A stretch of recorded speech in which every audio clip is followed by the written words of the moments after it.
নাচোল থানায় বৃক্ষরোপণ কর্মসূচি পালন অংশ নিলেন পুলিশ সুপার মাহেদুল ইসলাম ফরহাদের। প্রতিবেদনে দেখুন বিস্তারিত।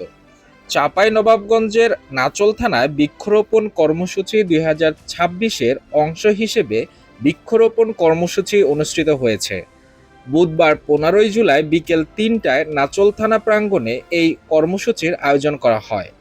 কর্মসূচিতে প্রধান অতিথি হিসেবে উপস্থিত থেকে বিভিন্ন প্রজাতির গাছের চারা রোপণ করেন চাঁপাইনবাবগঞ্জ পুলিশ সুপার গৌতম কুমার বিশ্বাস। এ সময় তিনি পরিবেশের ভারসাম্য রক্ষা, জলবায়ু পরিবর্তনের বিরূপ প্রভাব মোকাবেলা এবং সবুজায়ন বৃদ্ধিতে ব্যাপক বৃক্ষরোপণের গুরুত্ব তুলে ধরেন। অনুষ্ঠানে বাংলাদেশ পুলিশ হেডকোয়ার্টার্স ঢাকার এআইজি ডেভেলপমেন্ট মোহাম্মদ ইব্রাহিম খলিলও উপস্থিত ছিলেন। বিভিন্ন থানা, পুলিশ লাইন্স অফিসের চত্বরে উন্মুক্ত খোলা জায়গায় আমরা বৃক্ষরোপণ কর্মসূচি করছি।